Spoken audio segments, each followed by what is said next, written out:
When an ancient warning sounds like today's news, there are moments in history when the past suddenly feels uncomfortably familiar.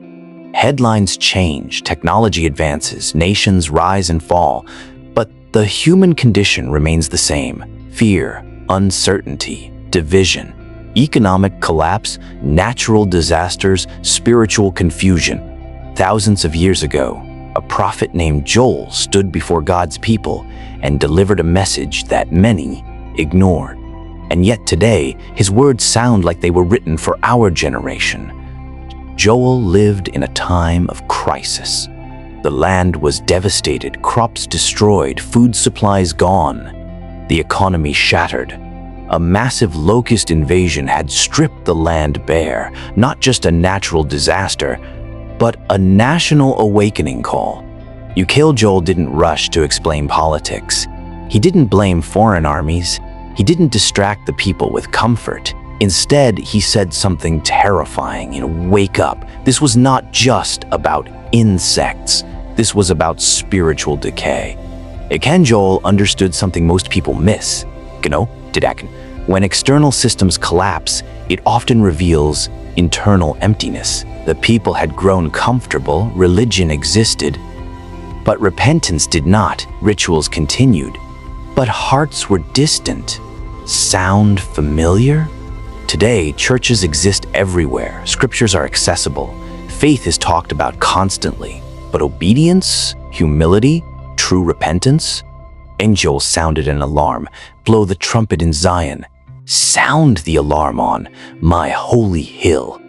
This wasn't a message of hatred. It was a message of mercy before judgment. Because God always warns before he shakes. Joel described a coming day of the Lord. A day not defined by clocks, but by divine intervention. A day when God would expose what humans had hidden. A day when comfort would no longer protect disobedience. A day when excuses would fail. People often think prophecy is about predicting the future, but biblical prophecy is more about revealing the present. Joel was saying, you look around, something is wrong, and pretending it isn't will cost you everything. The locusts symbolized loss of joy, security, identity, and hope, just like today. Families are breaking and anxiety is rising and truth feels blurred and morality feels optional, and yet many still say, everything is fine. Joel didn't say panic. He said return. Return to me with all your heart, with fasting and weeping and mourning. Notice this, God didn't ask for perfection. He asked for honesty, not louder worship, but softer hearts. Because when repentance is real, restoration becomes possible. Joel revealed something shocking, even in judgment, God's heart was still mercy. The promise hidden inside the warning, Joel's prophecy didn't stop with disaster.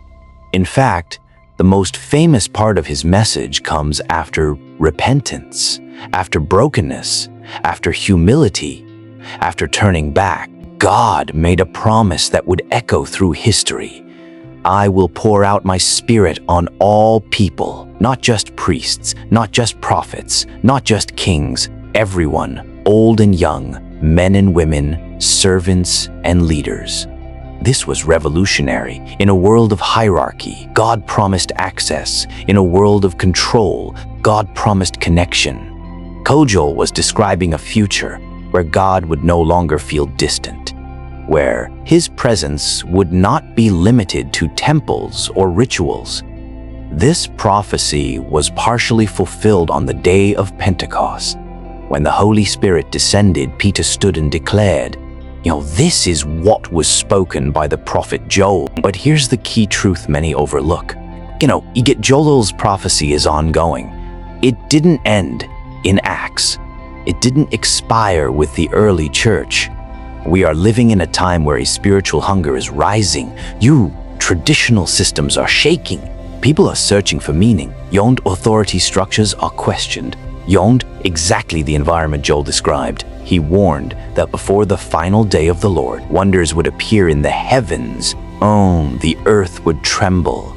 Oh, society would feel unstable. And today, global fear is constant. Natural disasters increase. Truth feels relative. Faith feels tested. Joel wasn't trying to scare people, was preparing them. Because when God pours out his Spirit, everything changes, but only those who are ready can receive it. And readiness requires humility.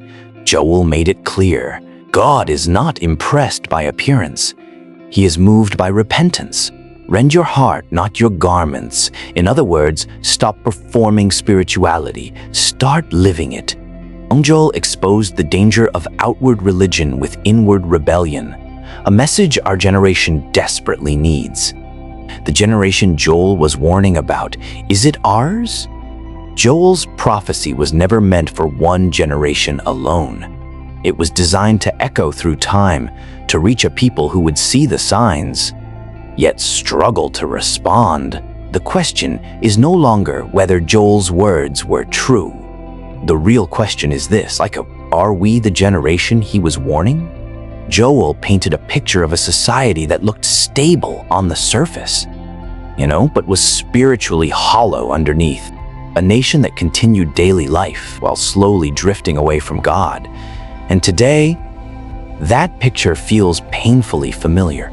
We live in the most connected era in human history, yet loneliness is at an all-time high. Information is everywhere, but wisdom feels rare.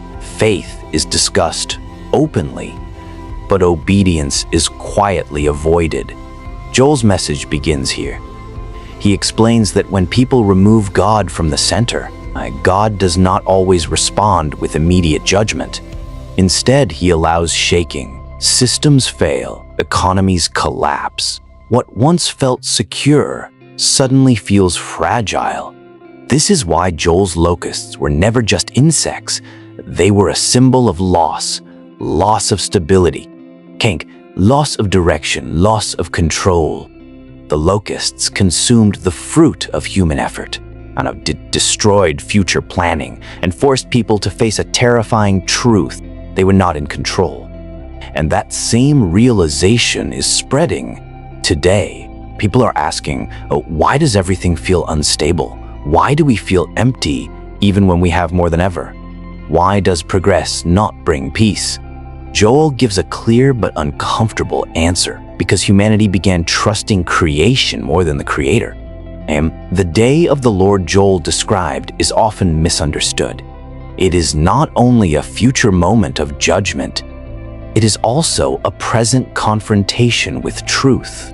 Any moment when God exposes reality, strips away illusions, and forces humanity to see itself clearly, that moment carries the weight of the day of the Lord. And today the mirror is undeniable. Families are fragile. Truth is negotiable. Morality is shaped by preference. And God is often treated as an option, not authority. Joel does not call people to panic. He calls them to return. Return to me with all your heart. Not with appearance, not with performance, not with empty religion, but with honesty. That is why he says, you rend your heart and not your garments. In Joel's time, people tore their clothes to show repentance, but their hearts remained unchanged. Today, people attend services, share inspirational quotes, listen to worship music, yet refuse to surrender control of their lives. Joel exposes a hard truth. God is not impressed by spiritual noise. He is moved by surrender. And surrender is what unlocks the second half of Joel's prophecy. I will pour out my Spirit on all flesh. This promise is not about comfort. It is about power and transformation.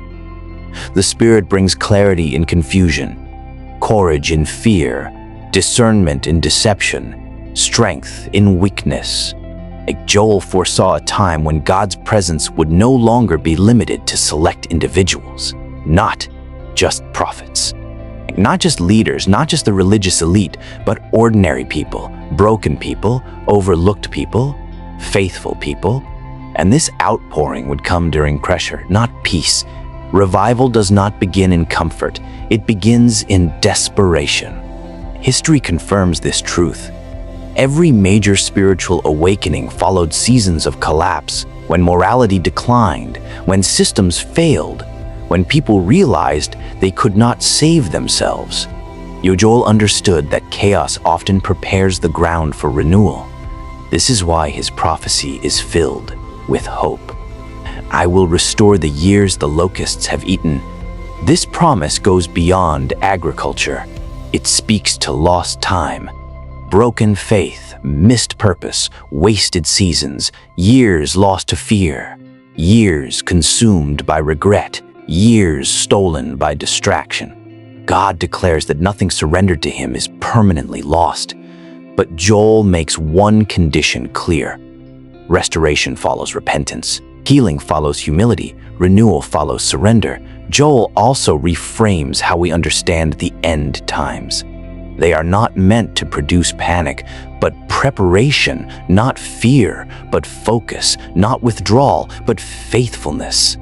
In uncertain times, God does not call his people to hide. He calls them to stand firm, to discern truth, to resist deception, to live differently, and Joel leaves us with a final powerful assurance.